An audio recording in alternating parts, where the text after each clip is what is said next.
Untuk apa kamu punya iman tapi palsu? Untuk apa kamu punya mengaku percaya tapi kepercayaanmu itu tidak benar? Hanya rumah yang dibangun di atas pasir, bukan di atas batu karang yang teguh. Jadi kalau kita menderita, kalau kita dianiaya, bersyukur.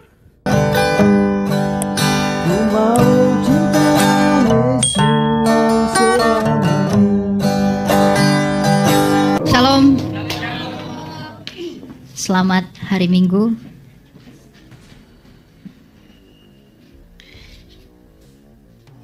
Hari ini adalah perdana saya di tempat ini. Jadi saya tahu ada gereja yang kecil namun punya misi yang benar di dalam Kristus. Ya, saya lihat tadi ada liturgi yang mungkin kelihatan seperti reform. Ya. Reform yang direformasi ceritanya. Oke. Sebelumnya perkenalkan, nama saya Elia. Saya Elia Myron. Saya merupakan apologis junior di kekristenan yang memberi pertanggungjawaban tentang iman kekristenan. Jadi salam kenal agar kita semua semangat di dalam Kristus. Pada hari ini kita akan belajar tema yang luar biasa dari Yohanes 8 ayat 24. Dan saya mengajukan judul dari ayat ini, mengapa harus Kristus? Atau dengan kata lain, mengapa harus Yesus? Boleh tampilkan ayatnya, Yohanes 8 ayat 24. Kita baca dari ayat ini ya. Oke. Yohanes 8 ayat 24. Karena itu tadi aku berkata kepadamu bahwa kamu akan mati dalam dosamu, sebab jikalau kamu tidak percaya bahwa akulah Dia, kamu akan mati dalam dosamu. Sekali lagi, karena itu tadi aku, Kristus, berkata kepadamu bahwa kamu akan mati dalam dosamu, sebab jikalau kamu tidak percaya bahwa akulah Dia, kamu akan mati dalam dosamu. Saudara-saudara yang terkasih dalam Kristus, ketika kita mendengarkan Injil Yohanes yang adalah saksi eyewitness dari kehidupan Yesus Kristus, lalu ia menuliskan bahwa Kristus pernah berkata, kalau kamu tidak percaya bahwa akulah Dia, kamu akan mati di dalam dosamu. Ketika kita pergi, gereja ini didirikan di atas batu karang. Kemudian kita pergi menginjili orang lain, kita memberitahukan warta yang baik. Di dalam maksud yang injili kita berkata kepada orang lain, ingatlah Kristus pernah bersabda bahwa jikalau engkau tidak percaya bahwa Dialah yang dijanjikan itu, kamu akan mati dalam dosamu. Kalau kita melakukan penginjilan yang demikian, lalu orang bertanya, mengapa harus di dalam Yesus? Apakah yang menjadi jawabmu? Apa yang akan kita perkatakan? Apa yang harus kita pertanggungjawabkan di dalam pengharapan yang ada pada kita ketika kita berkata, di luar Yesus engkau tidak bisa berbuat apa-apa? Apa yang menjadi jawaban kita? Apa yang akan keluar dari mulut kita ketika orang-orang bertanya, pertanggungjawabkanlah pengharapan yang ada padamu? Kebanyakan dari kita hanya berkata, karena Allah itu baik, Dia memberikan anaknya yang tunggal untuk menyelamatkan kita. Tapi satu hal, dari pesan Kristus di dalam Injil Yohanes yang begitu agung, Dia berkata, jikalau kamu tidak percaya bahwa akulah Dia, kamu akan mati dalam dosamu. Dewa-dewa Tionghoa, dewa-dewa Roma, dewa-dewa Yunani, pagan dari bangsa Arab, mereka menawarkan sesuatu yang luar biasa. Mereka mengatakan, kalau kamu mengikut aku, engkau akan memperoleh surga di dalam maksud teologi mereka masing-masing. Kalau kamu percaya kepadaku, kamu akan memperoleh hal-hal yang seperti ini, sebagaimana yang ditawarkan oleh dunia. Mereka juga menawarkan hidup, mereka menawarkan kenikmatan, mereka menawarkan banyak hal. Tetapi orang melupakan satu penawaran yang tidak pernah ditawarkan oleh orang lain. Kristus datang ke dunia, Dia menawarkan hidup. Tapi bagaimana cara Dia menawarkan hidup? Dengan membuktikan bahwa Dia adalah hidup itu. Yesus berkata, akulah kebangkitan dan hidup. Bagaimana caranya Dia membuktikan bahwa Dia adalah hidup? Dengan mati. Jadi mungkinkah kita bisa percaya bahwa kita akan memperoleh hidup dengan percaya kepada Dia atau siapapun yang tidak pernah hidup kembali? Tetapi Kristus Yesus Kristus dari Nazaret, anak dari Maria, dalam keadaannya sebagai manusia, adalah satu-satunya pribadi di alam semesta ini yang telah mati di dalam sejarah. Tetapi tidak hanya mati, dia hidup kembali. Maka bagi semua orang yang seharusnya dilahirkan dari perempuan dan mengalami kematian, tidak ada alasan bagi mereka untuk menolak Kristus kalau mereka mau memperoleh hidup. Mungkinkah engkau mendapatkan semangka dari yang tidak punya semangka? Mungkinkah kita memperoleh damai dari yang tidak membawa damai? Mungkinkah kita mendapatkan intan dan berlian bagi mereka yang tidak memiliki itu? Mungkinkah kita memperoleh hidup jikalau dia sendiri tidak hidup? Nabi-nabi menawarkan, kamu datang kepada Allah tapi dia sendiri mati dimakan belatung. Para nabi di perjanjian lama, mereka makan roti mana dari surga, roti yang begitu berharga, yang sehingga di dalam perjanjian itu dimasukkan sebagai simbol dari roti hidup yang digenapi dalam Mesias Sang Kristus. Tapi pada akhirnya mereka juga mati. Tetapi Kristus tidak hanya mati, tapi dia turun ke dalam kematian itu untuk memproklamirkan bahwa mau tidak berkuasa atas aku. Dengan demikian, ketika dia mati, dia bangkit. Dia menggenapi janji Allah kepada Adam. Emang Anda pikir ketika Adam dan Hawa jatuh ke dalam dosa, apa yang Allah janjikan? Tuhan tidak bilang, inilah agama yang kuridhoi, inilah agama yang kuberikan, inilah aturan yang kuberikan. Tidak. Allah berjanji, anak laki-laki keturunan perempuan ini akan meremukkan kepalamu dan engkau akan meremukkan tumitnya. Kapan anak laki-laki itu meremukkan kepala ular? Ketika dia bangkit. Iblis meremukkan tumit Yesus dengan menyalibkannya. Tapi ternyata Kristus menginjak-injak kepala maut itu dengan bangkit sebagai pemenang. Maka kitab suci bersaksi bahwa di manakah sengatmu itu maut. Jadi bagi setiap orang yang sudah mati dan akan mati, dan bagi setiap orang yang sadar bahwa dia menderita, dia akan mati, dia akan binasa, jangan bangun rumah jiwamu di atas pasir dengan percaya kepada dia yang tidak hidup dan yang tidak pasti. Tapi percayalah kepada batu karang yang teguh, yang oleh karena kebangkitannya yang luar biasa itu, para rasul rela mati martir demi Kristus. Kalau tidak ajaib perbuatan itu, kalau tidak besar peristiwa itu, tidak mungkin para rasul rela mati konyol demi Kristus. Oleh karena itu kita dapat berkata, kita menjadi saksi di atas dasar kesaksian para rasul bahwa Kristus telah mati, telah hidup. Maka di dalam dia kita bisa percaya bahwa akulah jalan dan kebenaran dan hidup. Tak seorang pun yang dapat datang kepada Bapa kalau tidak melalui aku. Dengan demikian, siapakah Yesus itu? Dalam Yohanes 1 ayat 14 dikatakan, firman Allah telah menjadi manusia. Dia adalah firman Allah yang menjadi manusia. Mengapa firman Allah itu harus menjadi manusia? Karena pada mulanya saya dan kamu dicipta oleh firman itu. Dan ketika ciptaan firman itu gagal, maka firman itu sendiri yang datang untuk memulihkannya. Mengapa firman Allah itu harus menjadi manusia? Agar manusia bisa mengenal siapa Bapa melalui firman yang menyatakan Bapa itu. Maka di dalam Kristus kita bisa mengerti misteri ilahi. Di dalam karyanya, di dalam apa yang dia lakukan, yang dituntun oleh Taurat pada mulanya, sampai kepada iman yang telah datang di dalam salib itu, kita beroleh kasih karunia. Jadi anak-anak muda, para pemuda, satu hal yang harus ada di dalam prinsip kemudaanmu adalah kemanapun engkau berjalan, kemanapun engkau pergi, Kristus adalah kekayaanmu. Betapa megahnya dunia di sana, betapa besarnya dunia di sana, betapa hebatnya peristiwa di sana. Tapi kalau mereka mengiring engkau untuk keluar daripada Kristus, berapa lama engkau menikmatinya? Di zaman sekarang banyak anak muda berpikiran liberal. Yang penting saya baik, yang penting saya berbuat humanis, saya mempersatukan diri saya dengan yang lain juga rapopo toh. Yang penting saya baik, yang penting saya oke. Saya tidak percaya Yesus mau tidak masalah. Orang-orang seperti itu adalah orang-orang yang sombong. Karena dia merasa dari dirinya dia bisa menjangkau Allah.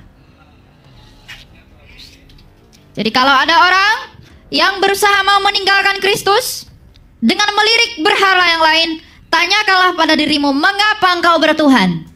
Apa tujuanmu percaya kepada ilahmu? Mungkinkah engkau mengkhianati kasih Allah yang begitu besar demi manusia? Kalau kita melihat bagaimana para martir rela mati demi Kristus yang hidup, mereka rela dianiaya. Rasul Paulus rela karam, Rasul Paulus rela mati martir, dia rela menjadi miskin, bahkan nyawanya sendiri menjadi taruhannya demi pewartaan Kristus. Lalu mengapa engkau meninggalkan Kristus demi perempuan, demi laki-laki, demi harta, demi tahta? Kalau ada yang meninggalkan Kristus dengan alasan yang seperti itu, celakalah engkau. Karena Tuhan Yesus berkata, celakalah orang yang mempertahankan nyawanya akan kehilangan nyawanya. Tapi orang yang kehilangan nyawanya oleh karena namaku, ia akan memperolehnya. Jadi anak-anak muda, di dalam kemudaanmu dan filsafat dunia yang begitu bodoh, Kristus adalah satu-satunya sumber semangat orang percaya. Tahukah Anda ketika Kristus berkata, akulah jalan dan kebenaran dan hidup? Apa makna dari semuanya itu? Ketika Kristus berkata, akulah jalan, dia sedang menjadi jawaban bagi seluruh agama yang berusaha menjadi jalan. Ketika dia berkata, akulah kebenaran, dia sedang menjadi jawaban untuk dunia filsafat yang mencari kebenaran. Ketika dia berkata, akulah hidup, itu adalah jawaban bagi setiap jiwa yang merindukan hidup. Jadi Kristus adalah jawaban bagi agama, bagi filsafat, dan bagi jiwa. Banyak orang yang menawarkan jalan, tapi mereka sendiri tidak tahu di mana jalan itu. Para nabi berkata, ikutlah aku, percayalah kepadaku, maka engkau akan memperoleh. Ada nabi palsu, nabi yang tidak benar, dia berkata, aku akan memberikan engkau surga, dia sendiri masih didoakan. Dia sendiri tidak tahu jalan ke surga. Saya akan tuntun engkau ke surga, saya akan bawa engkau ke surga, dia sendiri tidak dari sana. Tapi Kristus dari Nazaret berkata, aku telah turun dari surga dan pergi kembali. Tak seorang pun yang telah pergi ke surga selain daripada dia yang telah datang dari surga. Di ayat Yohanes 8 ayat 22, 23, boleh ditampilin? Apa kata Kristus tentang dirinya sendiri? Yohanes 8 ayat 22 dan 23. Oke. Apakah ia mau berdiri, mau bunuh diri, dan karena itu dikatakannya ke tempat aku pergi tidak mungkin kamu datang? Ayat 23. Lalu ia berkata kepada mereka, kamu dari bawah, aku dari atas. Kamu dari dunia ini, aku bukan dari dunia ini. Kalau dia bukan dari dunia ini, mungkinkah benar tuduhan umat sebelah bahwa dia hanyalah nabi? Di mana nabi yang bukan dari dunia ini? Hanya nabi. Dia bukanlah Allah. Kalau dia bukan Allah, lalu siapa yang bukan dari dunia ini kalau bukan Allah? Lalu orang-orang yang selalu menyangkal Yesus berkata dengan bangganya, Yesus bukan Tuhan, karena dia mati dan dia hanya manusia. Yesus itu diutus dulu baru dilahirkan. Para nabi dilahirkan dulu baru diutus. Firman Allah telah menjadi berarti dia keluar dulu dari Bapa, bukan? Makanya Tuhan Yesus berkata, aku datang dan keluar dari Bapa. Kenapa dia datang dan keluar dari Bapa? Mau menyatakan siapa Bapa. Jadi agar saya dan kamu mengenal siapa Bapa di dalam rahmatnya itu, maka kita harus percaya kepada Kristus untuk bisa mengenali Bapa. Umat sebelah percaya, tanpa kitab suciku, aku tidak bisa mengenal Allahku. Kenapa? Kitab sucimu adalah firman yang menjadi buku. Maka kita pun gak bisa mengenal Bapa tanpa firman yang jadi manusia, yaitu Yesus. Keunikan dan betapa besarnya karya ilahi di dalam penebusan dan juga penggenapan janji kepada seluruh nenek moyang bangsa Israel yang mengambil bagian di dalam perjanjian itu adalah bukti bahwa Allah itu hidup. Jadi kalau ada orang meninggalkan Kristus, menjual dan bahkan mengganti Kristus dengan hal-hal yang tidak berguna, maka dia sendiri sedang di dalam kegelapan yang nyata. Kalau kita sudah tahu Mengapa kita harus percaya kepada Kristus dan mengapa harus Dia? Karena hanya Dia yang telah hidup. Maka apa yang harus kita lakukan? Kristus berkata, jikalau engkau mengasihi aku, engkau akan melakukan semua perintahku. Apa perintah Kristus? Yang terbesar, kasihi Allahmu, kasihi sesamamu, kasihi musuh. Tapi apa tindakan dari kasih yang abstrak itu? Selamatkanlah jiwa semua orang dengan menginjili jiwa. Anak-anak muda, kamu tidak pernah dipanggil di dalam kemudaanmu untuk menyia-nyiakannya bagi dunia. Lihat Timotius yang muda. Dia dibimbing, dia diteguhkan,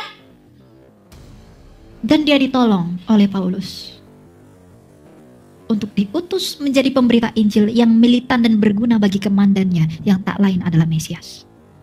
Maka anak-anak muda yang seharusnya mengerti siapa dirinya di hadapan Allah yang tak berguna. Anak-anak muda, di dalam kemudaan ini, kita harusnya mengerti bahwa kita bukanlah siapa-siapa tanpa Allah yang kudus dan yang agung itu. Maka di dalam pengertian, di dalam kesadaran itu, kita harus mempergunakan hidup ini bagi kemuliaan Kristus. Untuk apa kamu hidup? Mengapa ada orang yang sudah mati, sedangkan kamu belum mati? Kenapa ada orang yang sudah tua belum mati? Kalau kita belum mati, itu artinya Tuhan masih memberikan kita anugerah untuk bertobat. Tuhan masih mau kita mencari kehendak Allah, dan Tuhan masih mau kita mau melayani Dia. Karena untuk apa engkau memperoleh segala sesuatu yang ada di semesta ini, tapi kamu kehilangan hidupmu? Jadi kalau hari ini kita masih diizinkan Tuhan hidup, itu artinya kita masih dipanggil dan diizinkan untuk bertobat. Kalau dunia ini berkata waktu adalah uang, maka kekristenan berkata waktu adalah anugerah. Anugerah untuk bertobat, anugerah untuk berbuah, anugerah untuk memuliakan Allah. Jangan seperti orang kaya yang mati, kemudian dia menderita di alam maut, dan itu tidak dapat menolong dia. Jadilah seperti Lazarus, orang miskin yang menderita, tapi dia tetap setia dalam imannya, dan ketika ia mati, ia bersatu dan bersekutu dengan para kudus di Firdaus. Karena untuk itulah kamu dipanggil. Kita semua manusia yang dilahirkan dari perempuan di semesta yang kita sebut dunia ini tidak pernah dipanggil dicipta di tempat yang berdosa ini. Tuhan tidak pernah menjadi sumber penderitaan. Tuhan tidak pernah menjadi sumber dosa. Tuhan tidak pernah menjadi sumber masalah. Engkau yang membuat dirimu bermasalah melalui ketidaktaatan. Adam dan Hawa itu jatuh ke dalam dosa karena ketidaktaatannya. Tapi kabar baiknya, oleh karena ketaatan Kristus, kita dibenarkan oleh karena iman. Dan mengapa saya harus percaya kepada Kristus? Karena Dia adalah firman Allah yang menjadi manusia itu, yang telah menjadi sempurna di dalam perspektif Taurat, maka Dia tidak dibuktikan berdosa. Tuhan Yesus berkata kepada orang Farisi, siapa yang bisa membuktikan aku berdosa? Mereka tak satu pun yang mampu berucap. Bahkan Pontius Pilatus juga berkata, aku tak menemukan kesalahan pada orang ini. Maka ketika dia mati dalam keadaan yang tidak berdosa itu, artinya dia mati bukan karena dosa, tapi dia mati oleh karena ada yang berdosa. Dan itulah kita semua, manusia yang penuh dengan dosa. Maka ketika kita percaya kepada Dia, kita dipersatukan, kita menunggal, kita bersatu dengan Kristus di dalam kematian dan kebangkitannya melalui rahmat baptisan. Dan kita menerima karunia itu setiap minggu melalui perjamuan kudus. Tadi kita berbicara sakramen. Sakramen bukan dipuja, tetapi dihormati sebagai misteri Allah yang tak terjelaskan. Ketika Kristus mengangkat roti, inilah tubuhku. Ketika Ia mengangkat cawan, inilah darahku. Itu hanya roti dan itu hanya anggur. Tapi di dalam iman kita percaya ada misteri Allah di dalam semuanya itu. Artinya apa? Melalui sakramen kita diperingatkan tentang pengorbanan Allah yang sejati melalui Yesus Kristus. Dan seharusnya sakramen yang kita lakukan selalu memperingatkan kita tentang siapa kita di hadapan Allah. Dan yang dengan demikian cinta kita semakin bertumbuh dan kita akan mau melakukan apa yang Tuhan mau. Mengapa harus Yesus? Itu bukan tentang apa yang sebenarnya Tuhan lakukan, tapi mengapa harus Yesus? Itu tentang kita sadar atau tidak siapa kita di hadapan Allah. Tidak akan ada orang yang mampu menerima Kristus. Tidak akan ada orang yang mengaku Yesus adalah Tuhan kalau ia sendiri tidak sadar betapa berdosanya dia. Lihatlah kepada Paulus. Dia orang yang sangat kaya. Sekolahnya saja di Tarsus. Orang tuanya dari Giskala. Dia dari suku paling elit dari Benyamin. Dia muridnya seorang rabban, rabinya para Rabi Gamaliel. Dan ketika dia menganiaya gereja Allah melalui jemaat Kristus, dia berpikir bahwa dia baik bagi Tuhan. Ketika saya membunuh orang Kristen, saya sedang berbuat baik bagi Allah saya yang dia yakini dalam keagamaannya, Yudaisme. Tapi apakah itu benar? Tidak. Tapi ketika Kristus menemui dia, membutakan matanya, dan dia tahu bahwa aku bukanlah apa-apa tanpa Tuhan sebenarnya, maka di dalam kerendahan hatinya melalui kesadaran itu, ia sendiri bertobat dan menjadi pemberita Injil terbesar di sepanjang sejarah. Artinya apa? Kalau mau dipakai Tuhan, kalau mau bermanfaat bagi Tuhan, rendahkan dirimu. Dan harus mau menderita. Orang Kristen yang tidak mau menderita bukan Kristen. Karena Kristus bilang, juallah semua, ikutlah aku, pikul salib. Jadi kalau ada orang mengajarkan teologi kemakmuran, ikutlah Yesus agar kau kaya, ikutlah Yesus agar kau sejahtera, ikutlah Yesus agar kau menikmati yang enak-enak, itu Yesus yang lain, bukan Yesus yang benar. Teologi kemakmuran itu paling berbahaya. Karena kamu mengikut Yesus karena mau memuaskan dagingmu, bukan untuk keselamatan jiwamu. Berkat terbesar orang Kristen adalah pengampunan dosa di dalam Yesus. Jadi mindset kekristenan itu harus dirubah. Nah, anak-anak muda yang masih muda, karena saya juga masih muda. Ya, kita masih muda ya. Betul. Muda rohaninya.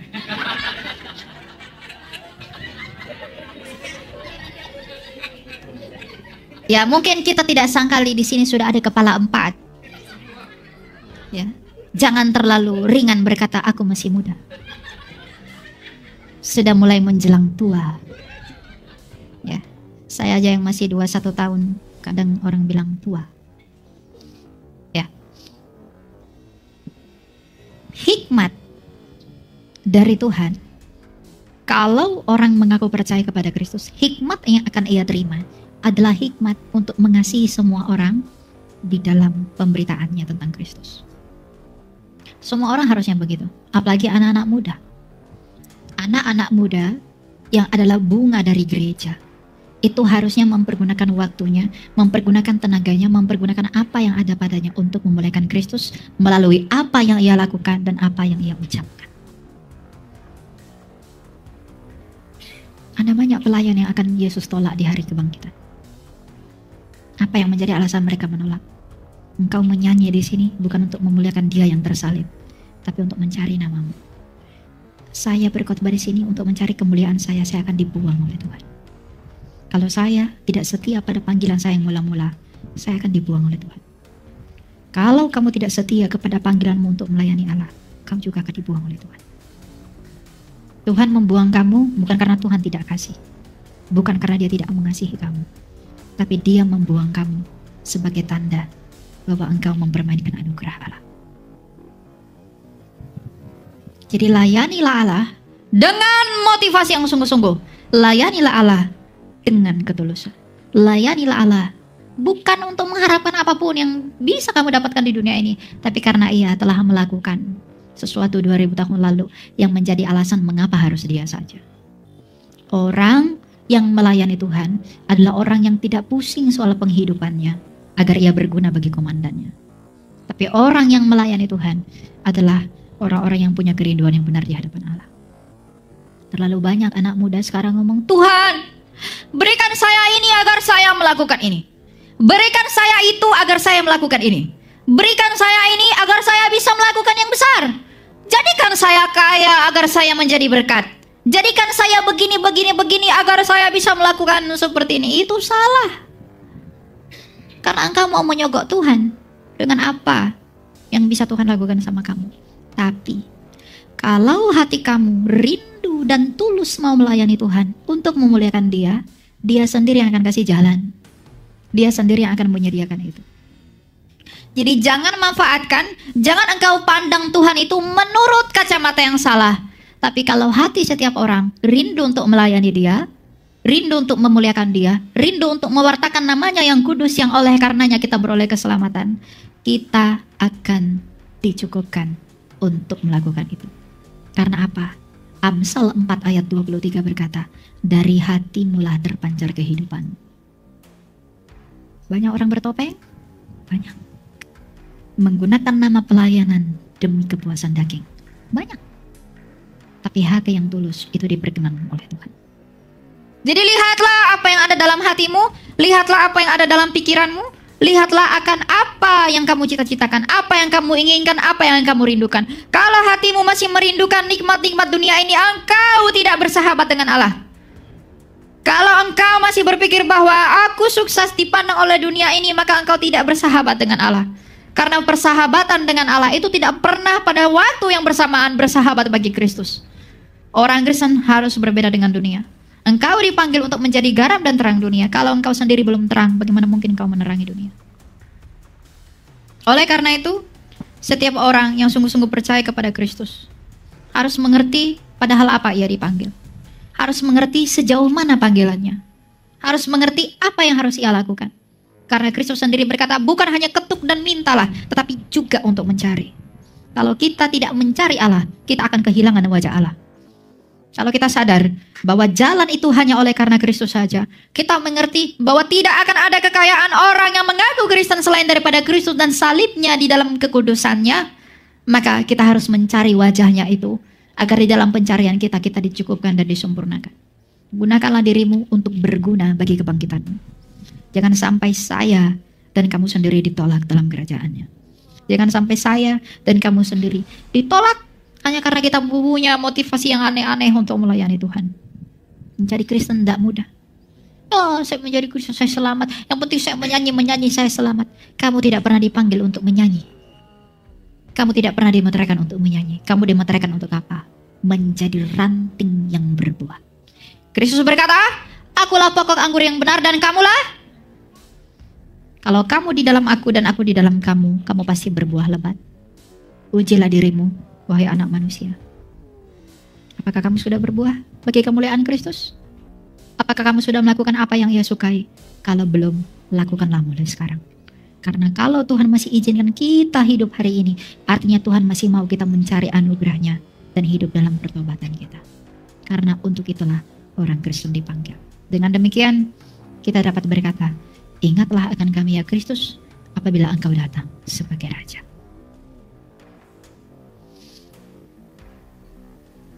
Jangan pandang Allah menurut lawannya, pandanglah Allah menurut sahabatnya. Kalau engkau dianiaya, kau disakiti. Tadi malam ada yang bertanya kepada saya ketika saya di WTC. Gimana caranya ya untuk meneguhkan orang-orang yang baru masuk jadi Kristen, biar mereka tidak terintimidasi, biar mereka tidak kesulitan dengan menjadi Kristen? Tidak ada caranya.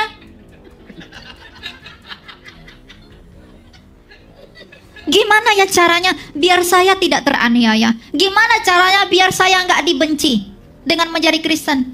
Nggak ada caranya. Karena apa? Engkau dibenci, engkau difitnah, engkau dihina, itulah caranya untuk memurnikan kamu. Kita nggak tahu kamu sungguh-sungguh beriman kalau kamu nggak dimurnikan. Emas, kalau kita mau emas itu murni, dia harus dibakar dalam api. Orang yang mengaku beriman kepada Yesus akan kelihatan ketika ia diperhadapkan dengan penderitaan. Dia benar-benar percaya atau tidak. Kamu kehilangan pekerjaanmu, kamu menuntut Allah. Kamu putus dari pacarmu, engkau menuntut Allah. Engkau bukan orang beriman. Kalau kamu kehilangan duitmu, kamu kehilangan manusia, kamu tidak kehilangan apa-apa. Tapi kalau kamu kehilangan Yesus, kamu kehilangan semuanya. Jadi penderitaan yang Tuhan izinkan itu adalah instrumen ilahi untuk memberikan kamu. Jadi kalau kan yang sering membuat anak-anak muda nih berpindah meninggalkan Yesus itu karena penderitaannya. Kalau kamu di dalam penderitaan, wahai anak-anak muda Kristen, ingatlah kepada Ayub. Ayub kehilangan anak. Dia kehilangan istri yang selalu menghujat dia karena ia percaya dan tetap setia kepada Allahnya yang benar itu. Dia kehilangan semuanya, tapi ia berkata, Tuhan yang memberi, Tuhan yang mengambil. Dan akibat dari kesetiaannya itu adalah Tuhan pulihkan dia, bukan? Yang kamu butuhkan hanya iman yang murni. Jadi kalau kamu sedang diuji, dihina, dicaci, dimaki oleh karena nama Yesus, oleh karena melakukan yang benar, gak apa-apa. Karena di dalam cara itulah Allah ingin membuktikan kepada kamu, kamu murni atau tidak. Untuk apa kamu punya iman tapi palsu? Untuk apa kamu punya mengaku percaya tapi kepercayaanmu itu tidak benar? Hanya rumah yang dibangun di atas pasir, bukan di atas batu karang yang teguh. Jadi kalau kita menderita, kalau kita dianiaya, bersyukur. Saya ketika pertama sekali berapologetika, saya dikejar-kejar orang, mau dibunuh orang. Saya pindah ke sana, pindah ke sini. Saya diserahkan dosen saya untuk dibunuh. Saya dicari ke sana kemari. Waktu itu saya berpikir, mungkin saya jahat. Dan saya memang pantas mendapatkan ini. Nah, apakah saya melakukan hal yang salah? Tapi ternyata hikmat Tuhan berkata, tidak. Inilah caraku untuk membuktikan kamu tulus atau tidak. Inilah caraku untuk membuktikan kamu murni atau tidak. Saya tidak mengatakan saya murni karena saya belum mati. Karena kesetiaan itu akan terlihat sampai kita mati. Seperti perkataan Rasul Paulus, aku telah menyelesaikan pertandinganku dengan baik. Kita di dunia ini semuanya sedang berjuang dengan bebannya masing-masing, bukan? Tapi meskipun kita dengan bebannya masing-masing, kita punya Kristus yang tak tergantikan yang menjadi sumber pengharapan kita. Oleh karena itu, mengapa harus Yesus? Karena dia jawaban bagi segala sesuatu. Dan ternyata jawaban itu tidak ada di tempat lain. Mengapa harus Yesus? Karena dialah sumber dan satu-satunya yang telah hidup. Agar kita semua yang percaya kepadanya dapat memperoleh hidup. Dan mengapa harus Yesus? Karena kehadiran Yesus ke dunia ini yang bisa dilihat di dalam sejarah adalah bukti apa yang ia lakukan menjadi tanda kasih dari Allah. Oleh karena itu, kalau engkau memandang rendah pengorbanan Kristus, engkau tidak mau peduli kepada apa yang Kristus perintahkan, dan engkau tidak mau melakukan apa yang Kristus perintahkan, dan apa yang Kristus sukai dan inginkan. Jangan terlalu pede mengatakan aku adalah orang yang mengambil bagian dalam keselamatan itu. Kita harus menguduskan diri, memurnikan diri, dan semuanya hanya untuk kemuliaan Allah. Sebagai orang reform, kita tahu soli Deo Gloria. Kemuliaan bagi siapa? Bagi Allah. Itu adalah sola yang paling agung yang pernah kita ketahui. Jadi tidak menganggap atribut yang ada padamu menjadi sumber kemuliaan. Bukan. Tidak akan ada orang yang bisa melayani Allah kalau Allah sendiri tidak mampukan. Gak akan kamu bisa menyanyi di sini kalau Allah tidak mampukan kamu. Saya pun demikian. Saya tidak akan bisa berbicara di sini kalau Tuhan tidak mampukan. Jadi jangan ada yang tepuk dada. Saya hebat, saya melayani Tuhan. Kalau saya merasa lebih suci dari kamu, saya merasa lebih hebat dari kamu, berarti saya meninggikan diri terhadap Kristus. Kenapa? Karena kamu adalah tubuh Kristus. Jadi kalau ada pelayan Tuhan, dengan melayani Tuhan dia merendahkan orang lain, melayani Tuhan dia merasa lebih baik, lebih benar dari orang lain, artinya dia tidak melayani Kristus. Karena dia meninggikan dirinya terhadap gereja Kristus. Orang yang melayani Tuhan harusnya seperti Paulus. Paulus adalah orang jahat, dia orang berdosa, tapi ketika berdiri di hadapan Allah di masa pertobatannya dia berkata apa? Akulah yang paling berdosa. Paulus dipakai Tuhan begitu luar biasa, tapi ketika ia berdiri di mimbar di hadapan jemaat, dia mengatakan apa? Akulah yang paling berdosa. Agar apa? Agar di dalam pengakuan itu orang-orang yang melihat Paulus tidak mengagungkan Paulus, tapi mengagungkan Kristus yang telah memberi anugerah kepada Paulus sekalipun ia pernah adalah seorang penjahat. Paulus adalah contoh terbesar bagi seluruh orang Kristen untuk pertobatan yang sejati. Pertobatan yang sejati adalah respon di dalam kesadaran dan penerimaan kita kepada Kristus yang adalah satu-satunya jalan itu. Tidak ada orang yang mengaku menerima Kristus kalau ia sendiri tidak mau bertobat. Dengan mau mengikut jalan-jalan yang Kristus mau, tidak akan ada dan tidak akan pernah ada. Bukti bahwa engkau mengikuti Kristus adalah pertobatan yang sejati. Hati itu benci kepada dosa. Kalau hati kita tidak benci kepada dosa, engkau tidak di dalam Yesus. Karena perjuangan kita adalah melawan itu semua. Jadi jangan ada yang membanggakan diri. Nabi Yeremia memperingatkan kita. Dalam Yeremia 9, dia berkata apa? Jangan ada orang bermegah karena kekuatannya, karena kekayaannya, dan karena kebijaksanaannya. Tapi biarlah ia bermegah, karena ia memahami dan mengenal bahwa Allah penuh belas kasih keadilan, dan kebenaran. Jadi di dalam segala yang kita lakukan itu, dan di dalam pengertian kita itu mendatangkan buah-buah yang lebat bagi kemuliaan Allah.